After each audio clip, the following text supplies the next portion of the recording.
Blockbusters. You are listening to the Triple B Podcast.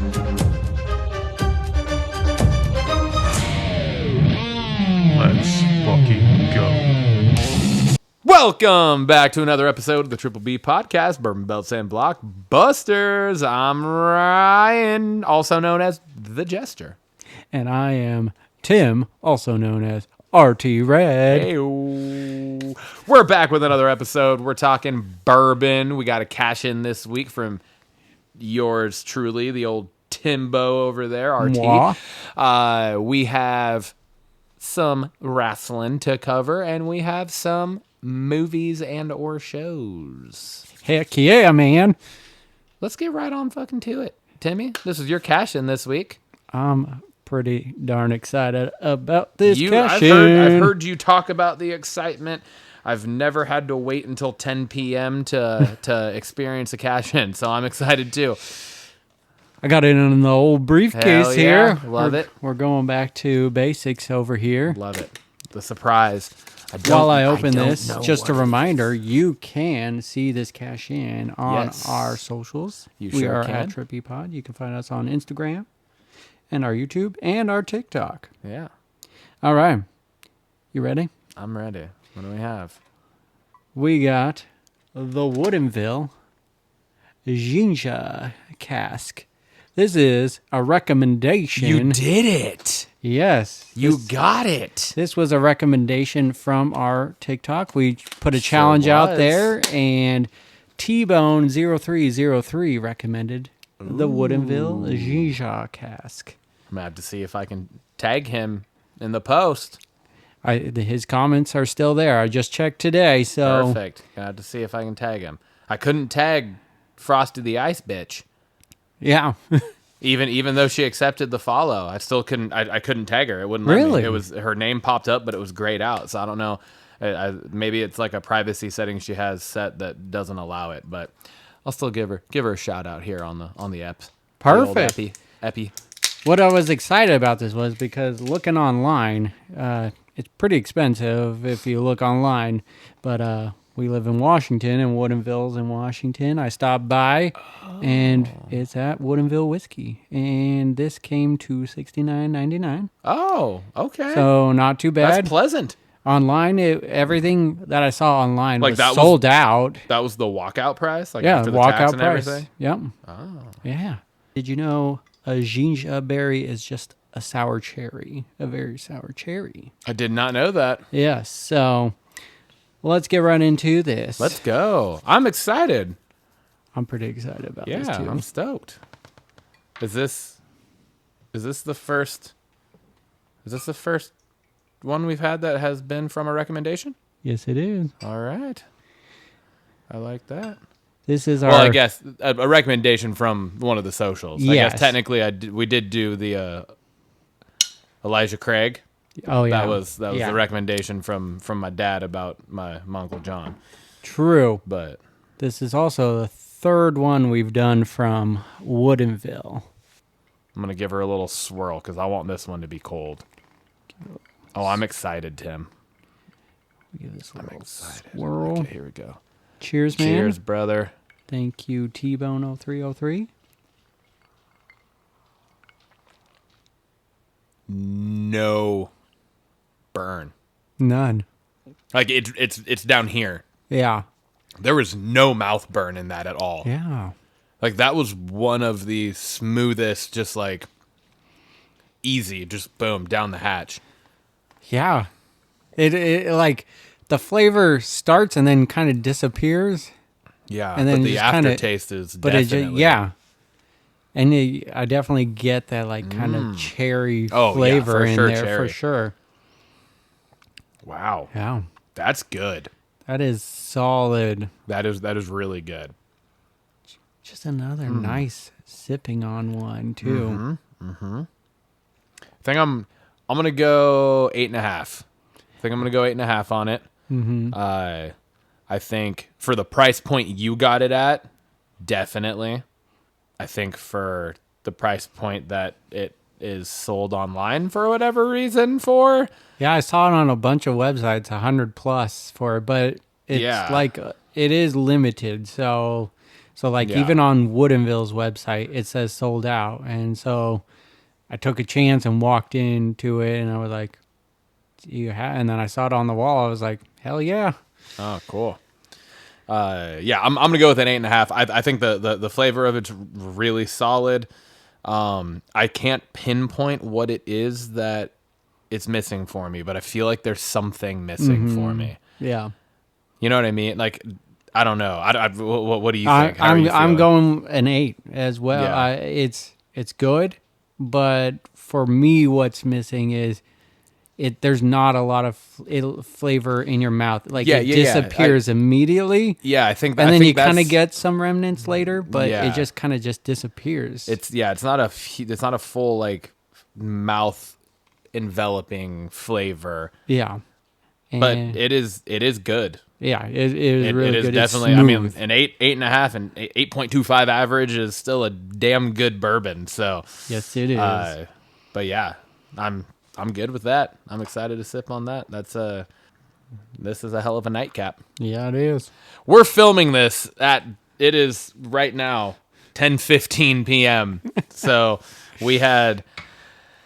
there were birthdays, there was AEW wrestling, there was a Mariners game on there, and then we finally got to WrestlePalooza. Yeah. So we watched that, and there was just a lot going on today, and we don't usually film this late, but here we are. Here we are. So that's the way the cookie crumbles sometimes, you know. But we're going to rock with it. We sure are. And with another week comes Hot Talk.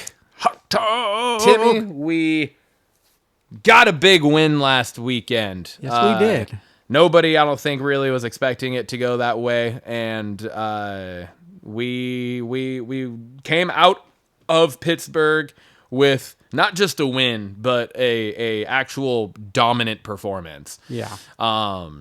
We won 31-17, even without the kickoff gaff touchdown. It's still a full score game. And I mean, it honestly felt like it should have been worse in our favor than it actually was. 'Cause, Yeah.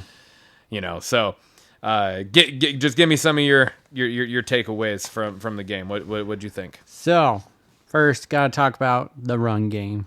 K9 cooked, and I was complaining about his first game and how we needed to feed Sharps more, and then K9 comes out this game, and we're not even talking about Charbonnet because K9 just took over this game, especially on that third and 19. Third and goal from the 19. Yeah, and scored the touchdown. It's that play, like, as a coach, when you're calling that play, it's a fucking toss on third and goal from the 19. You're tossing left because that's the side your kicker is wanting to kick. That's the hash mark that your kicker's the most comfortable kicking with. And you're just trying to pick up a couple extra yards and not take a sack or anything like that, right? Yeah. And he ends up fucking housing it. I know. I was just like, oh, he's going and he win. So that was really exciting. Defense is balling out. We were down Witherspoon. Literally my first one. Defense balled out. We were without Witherspoon, without Nick, Worry. and we couldn't even, you couldn't even tell the difference. No, dude. Like the other guys picked up Fucking right Josh off. Jobe is like, when Spoon is back fully healthy, our starting corners need to be Josh Jobe and Devin Witherspoon. Josh Jobe is the number one corner in the league right now. I saw that, which is insane. In no one had that on their bingo card. In almost all of those statistical categories too, he's leading the league. Yeah. So like, that's fucking awesome. I know it's 2 games, so it's early, but still, like, nobody would have expected Josh Jobe to be the number one corner statistically in the league after 2 games. Exactly. Right. So, And then lastly, just I'm loving the aggressive play calling. It's just they're going for it, and it's paying off. It's paying dividends, and this just feels like such a different team than last year. We're not playing it safe in certain scenarios. We're going for it, and it's just so refreshing to see. Yeah. Two of mine were the same. So defense balled out. I mean, you hold Aaron Rodgers to 1 touchdown, 2 picks. We were pressuring him out of his fucking mind the entire game. Like, it's a beautiful thing to be able to do. Once again, held their running game in check as well. It was awesome. I wrote that the conversation between K9 and Sharbs for running back 1 shouldn't even exist. It's not even close. Now, I'm not even comfortable saying that Charbonnet is more consistent, because he isn't. And that was just proven. Yeah. Right? He still had more attempts, but he had I don't even know how many yards he had. It was forgettable. Yeah. Right? And then the thing is when they're both at their best, K9 is another level. Mm-hmm. Yeah, I agree. You know what I mean? Yeah. And I think that's the thing, is this is the first time since K9's been here that we have a fucking offensive line to block for him. Yeah. And yeah, there were still a couple moments where he danced a little bit, but that's because he's always trying to make something happen. Yeah. Right? So like it's hard to fault him for that. Can we give a shout out to Oots on that Dude, block where he took out both of them? Both linebackers. That motherfucker, as a rookie too, like, are you fucking? He pancaked both middle line. He pancaked Patrick Queen into the other linebacker. Or no, was it the other way around? It was the other way around, but still, he pancakes one linebacker into the other linebacker, which then pancakes the second linebacker. That's a double cake, man. Yeah, that's a short stack of cakes. That's what that is, and that was fucking awesome. And finally, I wrote, what a bounce back from Darnold. Oh, yeah. Throws 2 first half interceptions. The first one was the uglier of the 2, in my opinion. That one was actually more on him, kind of underthrew the route, allowed, to Cup, allowed Jalen Ramsey to jump the route and get the pick. You got to put that ball out in front of Cup a little bit more, especially with Ramsey trailing him. You can't throw it here. Yeah. You got to put it out where only he can get it. That's one thing, but I mean, that was a momentum changing interception, right? Because that went from that led it to being 7-6. Yeah. Instead of 14-3. Yeah. Right? Because like we were driving, And then the next one, which was like down at the goal line, was not a great play call. It's like wasn't a whole lot of play action being called within really realistically so far very much at all in the first 2 weeks. But then you wait until it's fucking 4th and goal to then do a rollout like that. It's like, fuck, what are we doing type of thing. And he immediately has a defender in his face. He's trying to make something happen. He throws it. It gets deflected and picked off. Yeah. That one's hard to put on him, but still that type of thing is something that you see all the time. Quarterbacks end up just crumbling type of thing when they throw that many picks. Like we just watched it happen Monday night, right? Geno threw 3 fucking picks against the Chargers, and like they fucking scored 9 total points. Like their offense was dog shit on Monday for the Raiders.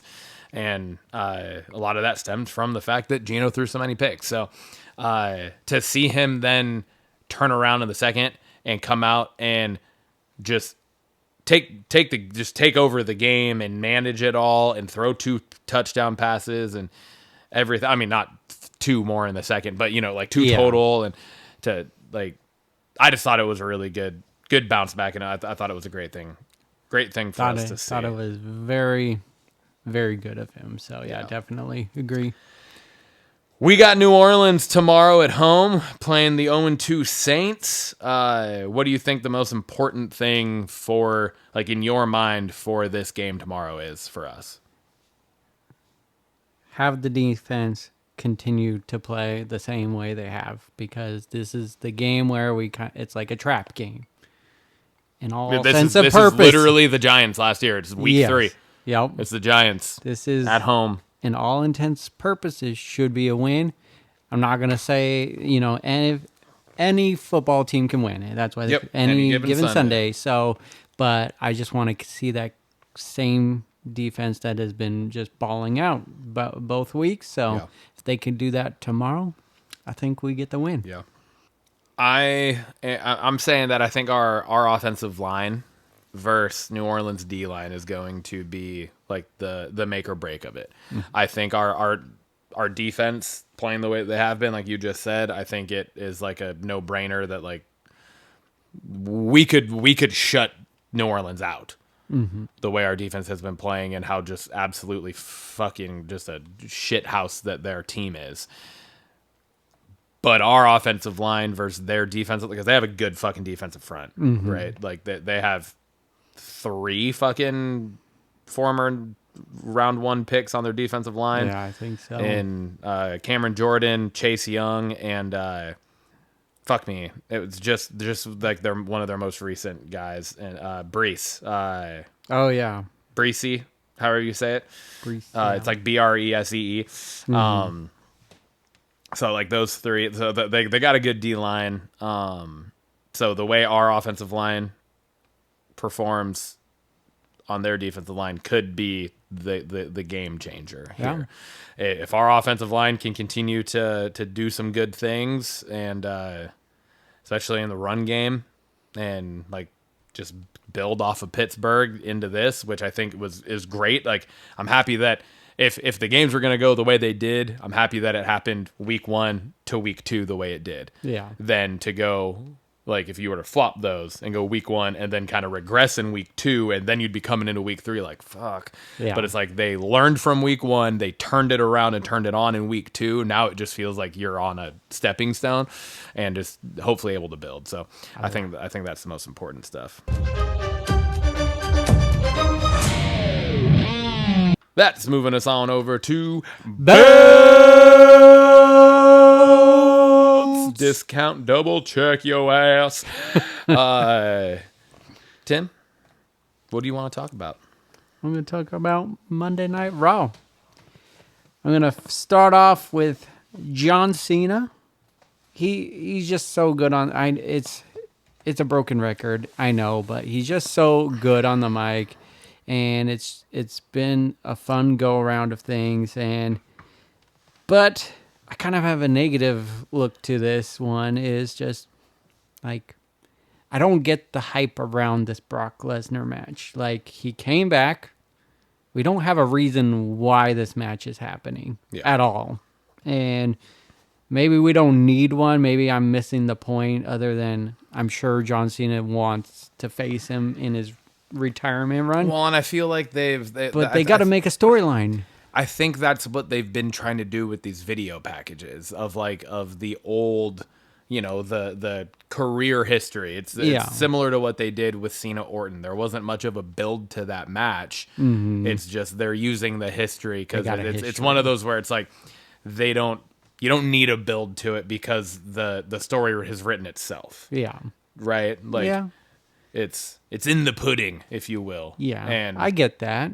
And so I think that's probably what they're attempting to do, but I don't disagree with you that it does just feel, I don't know, like the Orton or the Cena Orton feud has felt more meaningful over the course of both of their careers than the Cena Lesnar feud has, to me. No, 100%. I agree with that. So I don't disagree with you, but I feel like I'm just like devil's advocate. I think that's what they have assumed or have attempted to just do again, is like put that, just like let the history be the story. Yeah. And whether it has worked or not, it's up for debate. I don't know if it has won me over fully or not, but yeah.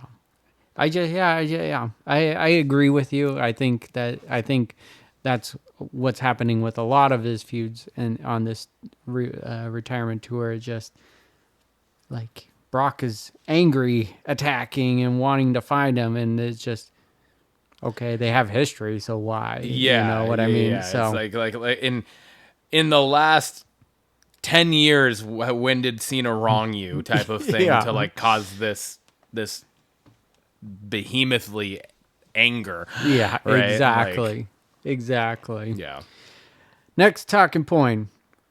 I'm liking the direction of this whole LA Knight Jay Uso thing where Yeah. it's like Jay attacks him the previous week. Now we get LA Knight Gets gets his receipt tonight on this Monday Night Raw to close out the show, and it came out of nowhere. It just shot like I was waiting for something to happen, but then he shook his hand, and I was like, "All right, that's it. all right. That's it." And then he spins him around and hits him with it. the BFT, and I was like, "Fuck yes!" Well, and I love the fact that Jimmy's like caught in the middle of it too, because then like he hits the BFT and then he stands up, and before he gets out of the ring, he looks at Jimmy, says thank you, and he gets out because it was like he teamed up with him. Yeah. You know. Yeah. Like, and I like and we kind of talked about how we don't know what's going on with Jay, and we kind of see a little more stuff happening with him. He's kind of getting controlling of Jimmy, Yep. leading up to the whole main event and everything. So I'm curious to see if that will go anywhere. Yeah. But I'm also enjoying the back and forth between LA Knight and Jey Uso. It's been fun. So Bailey, it's happening. We wanted to see it in live action, and we got we're it. getting it. Yeah. And not just once, but twice in one night, where we got both ends of it. So Bailey comes to Lyra's rescue, and then turns into a hugger, hugging everyone. I wish I was out in the crowd hugging her. And then you fast forward later on the night, Lyra's coming to find her, and she hears her talking to someone. It's herself. Yeah. And it was it was what was crazy too, and what I like about this is it sounded like there were 3 of them in the room. yeah. Because it was like you're hearing the hugger, you're hearing the Ding dong. the ding dong, but then you're also just hearing Bailey. Yeah. Like it was a really cool Cool thing. It's gonna be a fun ride, and that was just the starting point of it all. And so I'm just really excited to see where this goes. That said, Lyra needs to work on her acting skills. Like, Well, yeah, she's not very good. so bad. Like she's had good moments. This Monday Night Raw was not her moment. yeah, Very her good moments have been in like Promos, promos yes. on the mic. The And backstage obviously her segments, in-ring work, not so but much. Yeah, the actual like reaction, the facial expressions to stuff is yeah. it's definitely needs work Yeah. for sure. And then in my banger of the night spot, Seth, Becky, Punk, and Lee segment, I've just never been so invested into like a mixed tag match before. Yeah, for sure. And I like how Punk and Lee go right at the "you're not on the same page." Mm-hmm. Seth and Becky make it seem like they're not on the same page, only But to turn then it around turn the tides on them. and they are on the same page. That and was just it was so done cool. so well. Like it legit it shocked me. Like I was like, oh shit, like they're actually getting under their skin, and Becky's like fucking pissed.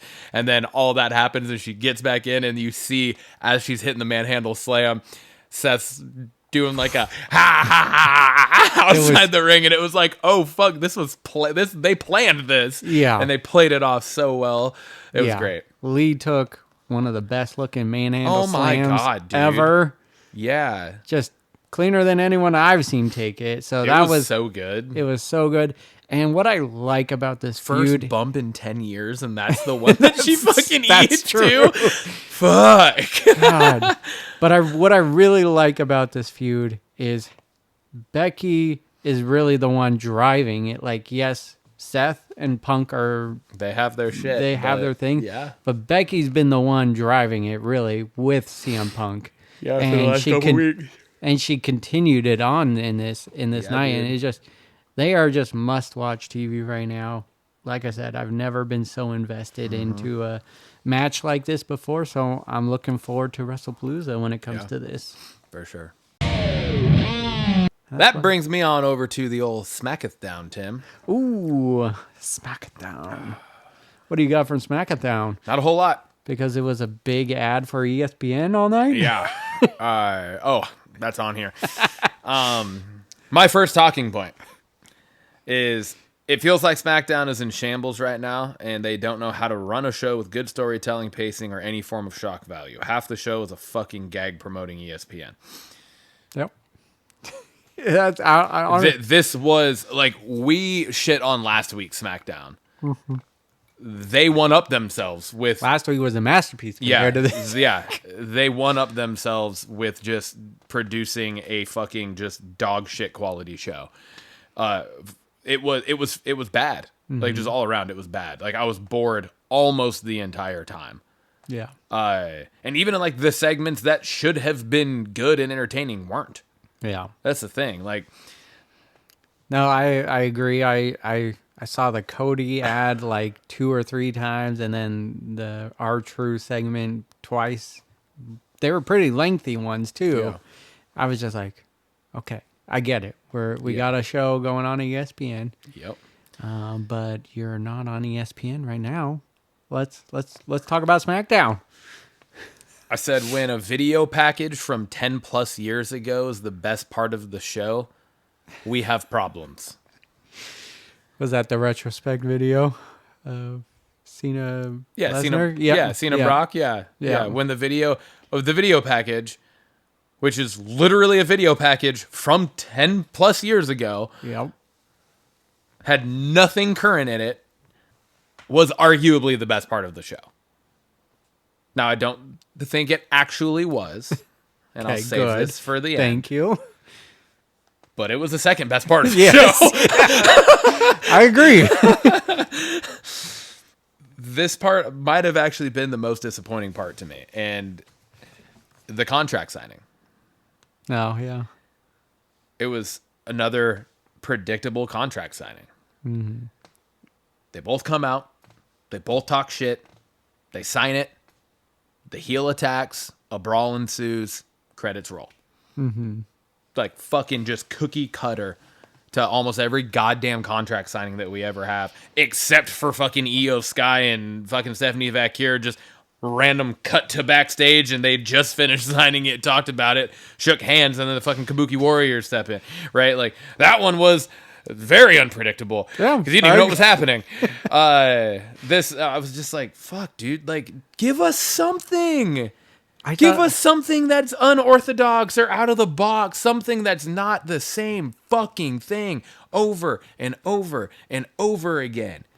What is the purpose of why do you have to have both together? Why can't you just go, hey, here's the match? It didn't add any stipulation to the match, and it never does. That's the it's thing. Just a Contract one-on-one match. Fucking stupid. It's hey, again, he it's didn't go through the fucking table, right? No, he flipped the table over. I know, so that was different. Yeah. Usually they go through the table. Yeah. I mean, like, there's just nothing different to do. Time. Just don't do them. Absolute waste of time. Like, that's a waste of time. The Brock Lesnar fucking segment to start the show. Not to start the show. But whenever it was the start of the show. Yeah. Another fucking waste of time. But Corey took a hell of a fucking F5. The best I've seen. But the whole, I'm getting to call. I need to go into the back right now. Oh yeah.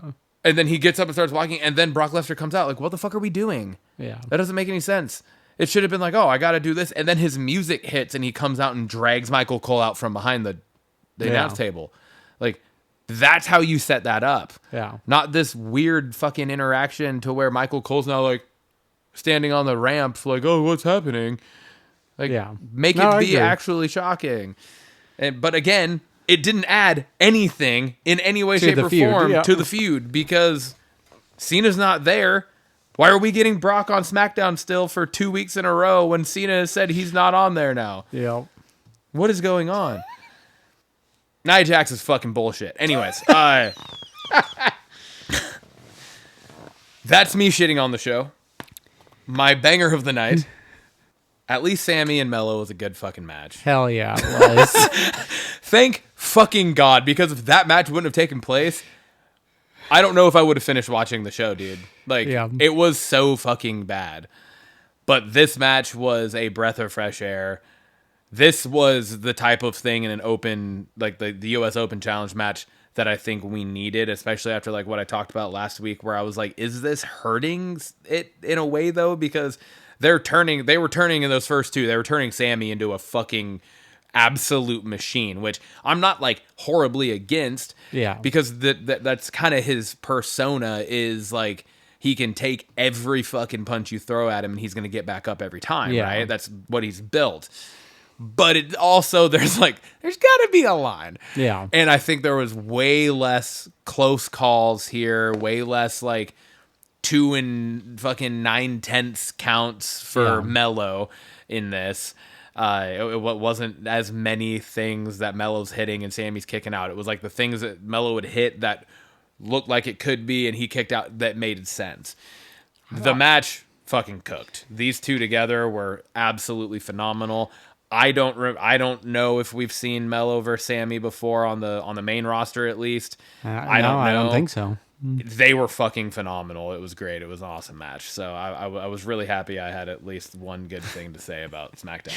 The match was so good. I absolutely loved it. Mello can just go in the ring, so and good, dude. So can Sammy. So you put them together, and there was moments where I thought Mello was winning it, which was crazy. Yeah. I would be shocked, but it almost had that feel to it. And it was nice to have Miz on the announcing for it, and he didn't get involved, which was cool. But it was just nice to hear him hyping him up. It was a cool layer for that specific match. Yeah. I wish there would have been a little bit more of an acknowledgement as to why the Miz is out taking over announcing duties. Yeah. It was just like, I didn't even, did his music hit when he came out to do it? Like, no, he just kind of popped up. It was just all of a sudden there was somebody else on announcing, and I was like, what the fuck? And I was like, that's the Miz. I was like, what the fuck is the Miz doing out there being an announcer? Yeah. Which, again, I didn't hate. It was just, I wish they would have actually like acknowledged it. Like, Michael Cole saying something about it, not it just all of a sudden being there. But I did think it was a cool added layer having his tag partner as the announcer for the match. Yeah. Right. Like, I thought it was cool. It had the same feel as like having a manager out there. Yeah, right, exactly. At ringside, having Paul Heyman out there with the facial expressions. It was Miz was helping drive the storytelling through the announce table. Yeah, exactly. So that was cool. Belt's question of the week. I posed this question. You sure did. Got a discussion question. So Cena's run is quickly coming to a close. Chances are, from what I've read, is he's putting a wrestler over at the end of this run. Yeah. Will the person going... I'm not asking you to tell me who it is.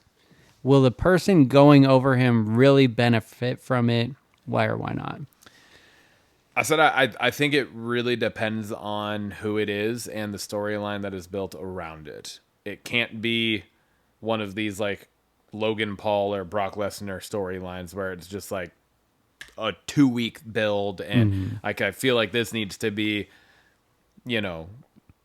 even could potentially be starting now and running through the end, or at least like end of October, beginning of November type of build to that whatever December date that is. Yeah. It's got to be multi-week thing here, I think.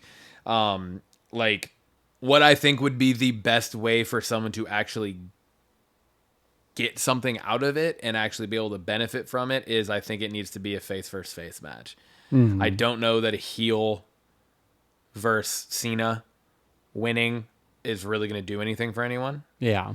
I think a face versus face build for maybe a younger up and coming type of guy could actually be something. I think a heel beating him will just fall flat because it's the last match we're going to see from Cena. True. So like him just taking an L to put over a heel character, I don't see that necessarily being something that's going to help somebody. I think I could see the fan base turning on that, and not in the same kind of heat way that Becky and Seth have right now. Yeah, no, but true. like a turning on them, like, okay, nobody cares, this is stupid. Yeah. Kind of how like everyone kind of turned on Brock after he ended the streak, kind of thing, because it was like, this doesn't, like, it didn't make any sense. He didn't need it. Why? And it was just like, okay, this is just like stoke ego at this point. Yeah. That type of thing. I think a face versus face can actually be something then where it's like, after the match is over, they both stand tall, they shake hands, and you get Cena's fucking like seal of approval. Mm-hmm.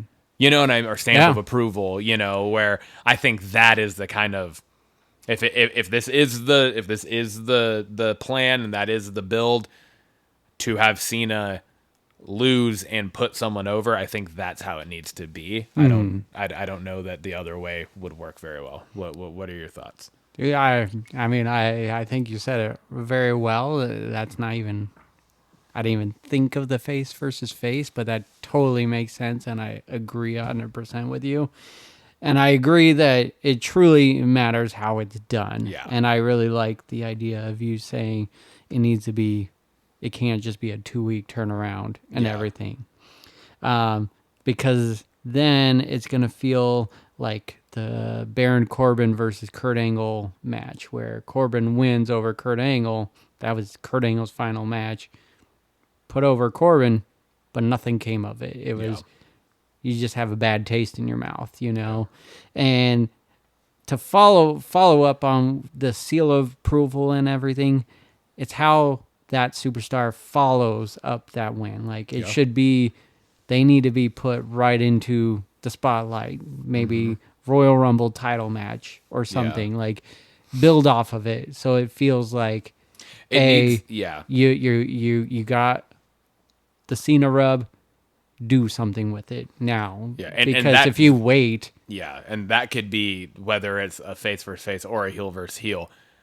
That's the only way that it is truly going to work, is beating John Cena in his final match to end his career should be the equivalent, essentially, of winning King of the Ring or Money in the Bank or Royal Rumble or Elimination Chamber. That puts you into stardom. That puts you into a main event picture, at minimum a main event picture, if not a title match. Yeah, absolutely.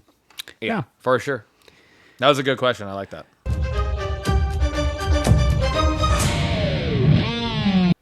Bringing us on over to Blockbusters.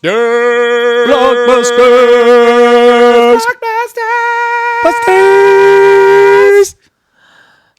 I like the 4-parter there. That was solid.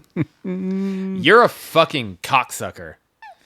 I was so fucking mad when I had all of this already copied and ready to paste into the agenda, and I opened it and I saw you had already made the agenda, and I was like, fuck.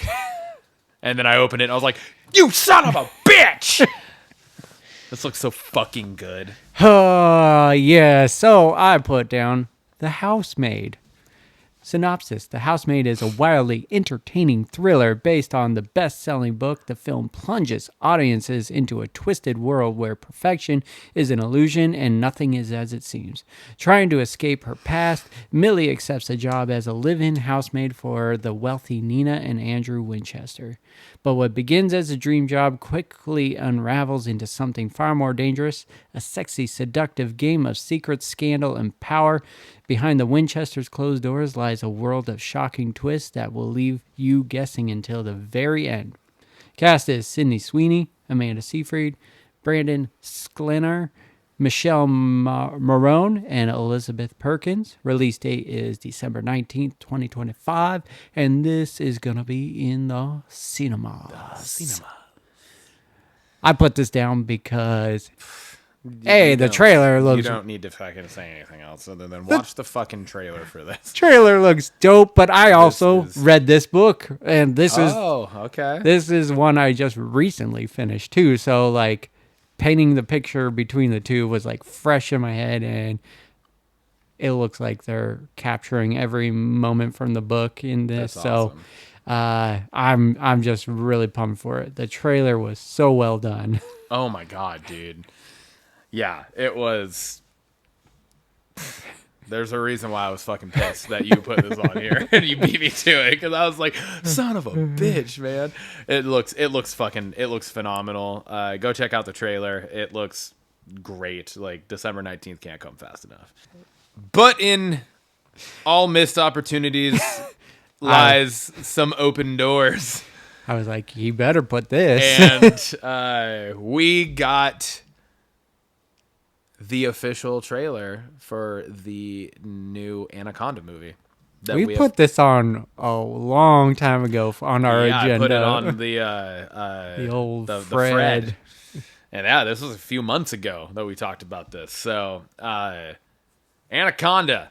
The synopsis: Doug and Griff have been best friends since they were kids and have always dreamed of remaking their all-time favorite movie, the cinematic classic Anaconda. When a midlife crisis pushes them to finally go for it, they head deep into the Amazon to start filming. But things get real when an actual giant anaconda appears, turning their comically chaotic movie set into a deadly situation. The movie they're dying to make, it might just get them killed. The cast of this is Jack Black, Paul Rudd, Steve Zahn, and Thandaway Newton. The release date will be, for my second week in a row, You got two on Christmas. Christmas Day, 12/25/25, and it will be out in the cinemas. Cinemas? That's kind of dope. We got fucking back-to-back weeks, both these movies coming out. You know, Which is Christmas cool. is one of the busiest days at the movie theater. Yeah, for and sure. So that's And pretty crazy. Actually, it kind of makes sense. I have multiple years I have gone and ended up seeing a movie on Christmas Really? Day. Yeah. I think I've done it one time, and I was just shocked at how busy it was. I saw one of... But Haley worked at the theaters before, and she was like, "It's Oh, yeah. it's insane fucking how crazy busy it is." Yeah. Yeah. But yeah, I want to say I saw one of the Star Wars movies, like one of the last trilogy, oh nice. like the first one or something. Maybe Yeah. I saw. But yeah, The trailer looks awesome for it this looks so too. fucking good, dude. I love and the What's fact strapped to my back? It's a long story. Just come on.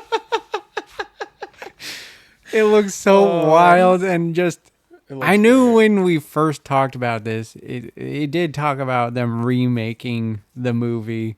I didn't think they would just lean into it so hard, but in such a funny way. Yeah. And so this movie looks looks so good. fucking great. I just love how Jack Black is playing the creepy guy basically throughout the movie.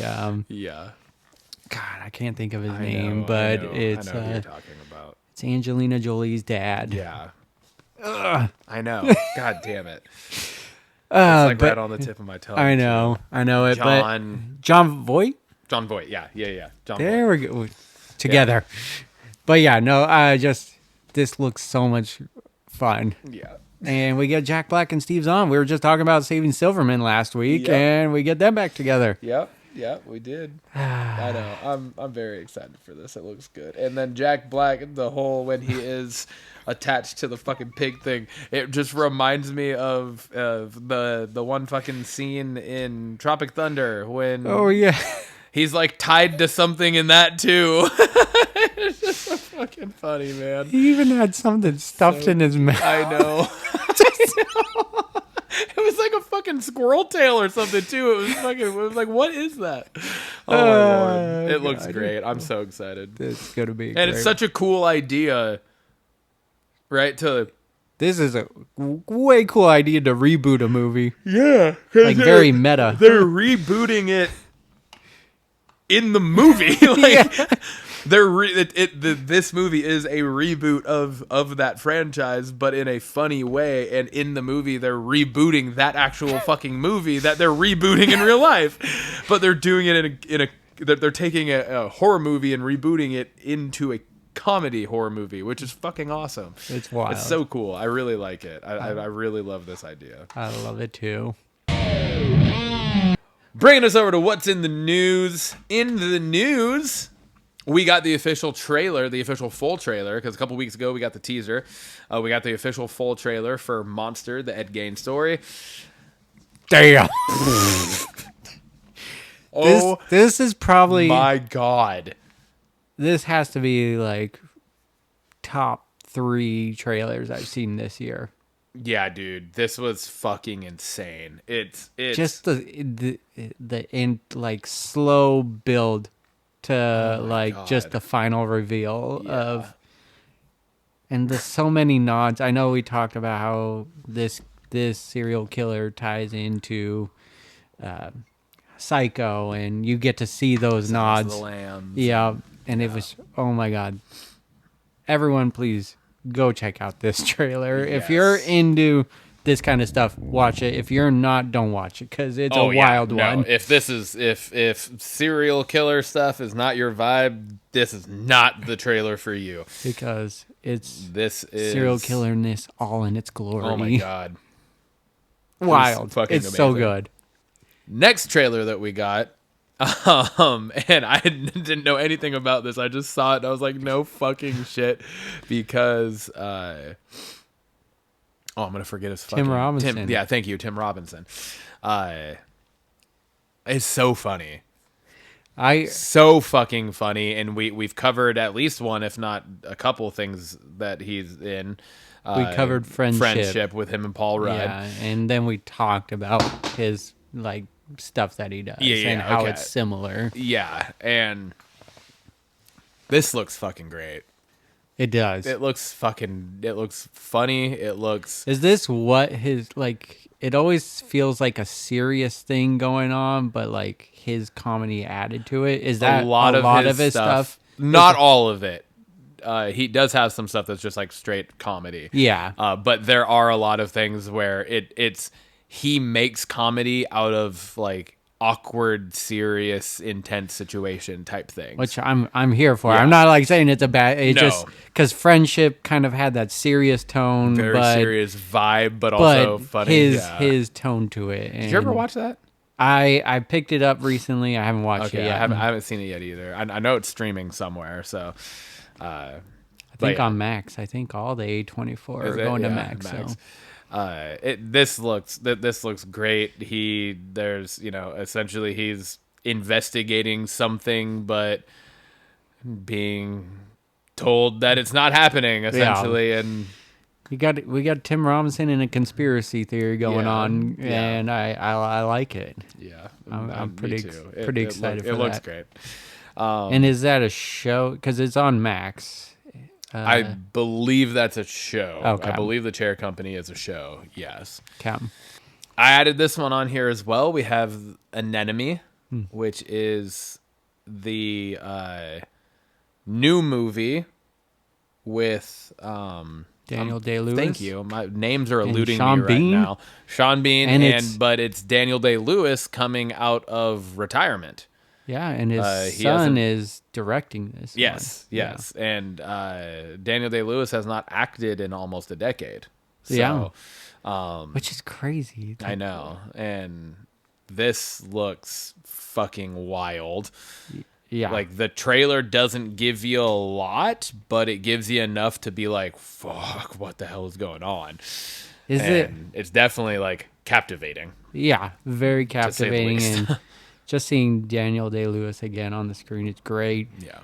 This feels like more modern, and we don't get a lot of Daniel Day-Lewis in modern-looking things, For which sure. is different in itself, right? I know it's not full-on, like... It feels modern, but also almost, and I don't know, I'm just based off the trailer. I haven't read anything about this. Yeah. Just based off watching the trailer, it almost kind of feels also like post-apocalyptic. Yeah, a little bit, yeah. Kind of, right? It just seemed like, at least the setting that they were in, it was just like, seemed very remote, I guess, is probably the better way to say You that. taking any bets how long Sean Bean lasts in this movie? Oh, it ain't going to be probably too long. I don't know. I mean, you see in the trailer, he just walks straight up to him and punches him in the face. I don't know where that leads to, but yeah, I mean, it's Sean Bean. He ain't gonna live. He gonna die. He gonna die. We already fact checked very how many soon. things he died in, Yeah, and it was quite a bit. Far more than he hasn't. That's for sure. And finally, Tim, I got two things to add. So Daredevil got announced as renewed for season 3. Yeah, before season 2's even. This makes the first Disney Plus show where it's made it past 2 seasons. Yep. So that's pretty exciting, all in itself. Yep. Last talking point is Avengers Endgame wrapped up filming. Wrap filming, yes. So now we're in the post-production stage. I know it's still a year and 2 months away, but that's just exciting to see. Is that it's. But that means realistically, you're probably looking at around Super Bowl again for a trailer and a long build and you know their fucking round tours that they do for promoting promotional tours and stuff. So, but yeah, just a couple of Marvel things to add out there, just because. They've slowed things down, which has been a good thing. Yes. But so just any news drop is exciting for me. And anything we get gets us stoked. So exactly. Yeah. I also read. This was just an article I read, so I don't know how much actual water it holds, but I did read that Kate Bishop, Haley Steinfeld's Kate Bishop from Hawkeye,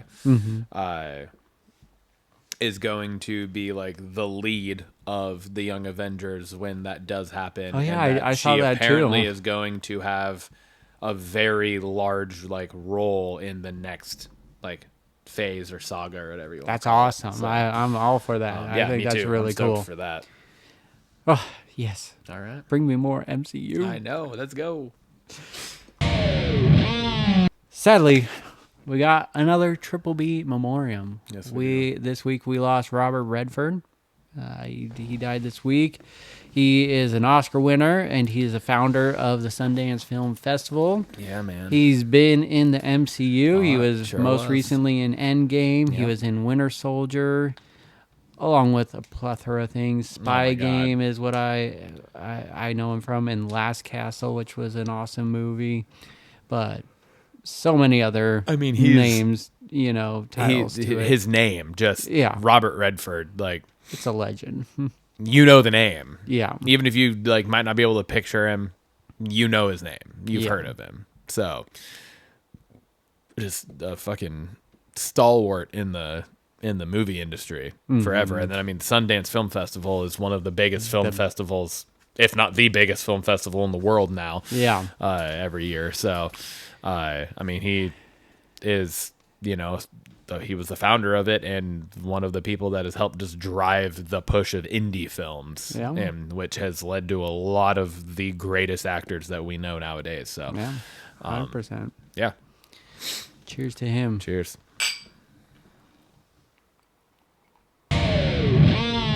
Blockbusters question of the week. I also posed this one. This one is not so much a discussion. Just give me your answer. What was one of the most unexpected cameos in a movie to you? Actually, now the second time I'm bringing this movie up tonight. Oh. And this was an absolute immediate answer. I did have a runner-up, but that one was, I feel a little more expected just given the story. And that was Johnny Depp in 21 Jump Street. Oh, yeah, because he was in the original show. So it ended up making sense, So I don't know if that was... I think it was unexpected in the moment because you're like, what the fuck? Yeah. But then when you're like, oh, yeah, that makes sense. But my actual answer for it is Tom Cruise in Tropic Thunder. Oh, yeah. That was literally you didn't know that was him. No. Until the credits rolled and you saw his name and you're like, wait, what the fuck? Where was Tom Cruise? And then you look back and you're like, oh my God. That fat, balding, fucking geek dude. Dancing dude. That's Tom Cruise? What the fuck? So yeah, that was, as soon as I read this, I was like, yeah, that's definitely my answer. I'm not even going to think any harder on this. That, I don't know that anything beats that for me. That was easily the most unexpected cameo I've ever seen. That's a good one. Yeah. That's a really good one. What about you? I'm going to give a runner-up, but it's more just the guy, because this guy has made a lot of cameos that were kind of unexpected. So Matt Damon, we talked about him earlier. Euro Trip, Interstellar, Thor Ragnarok. I think he was in Deadpool 2 as well, you know, so he gets a little honorable mention just because he pops up in the most random spots. But my main one was Bruce Willis in Split. Oh, yeah. When he came at the end and tied in the universe of Unbreakable and Glass and everything, and which was just wild to me because that movie was insane in itself. Yeah. It was good. And then you add in that little wrinkle towards the end. Yeah. It was just like, what? Which I thought was fun. Yeah, dude. Wow. Yeah. Another one to throw in from the Deadpool universe was Brad Pitt. Brad Pitt, yeah. Because you have the invisible guy the entire fucking time, and then he gets electrocuted, and it's just all of a sudden it's Brad Pitt dead for like a fucking 2-second clip. It's just Brad Pitt. Just you're just like, what the fuck? That was Brad Pitt. So that was always a good one too. Well, that wraps up episode 68. Oh yeah. Cheers, man. Cheers, dude.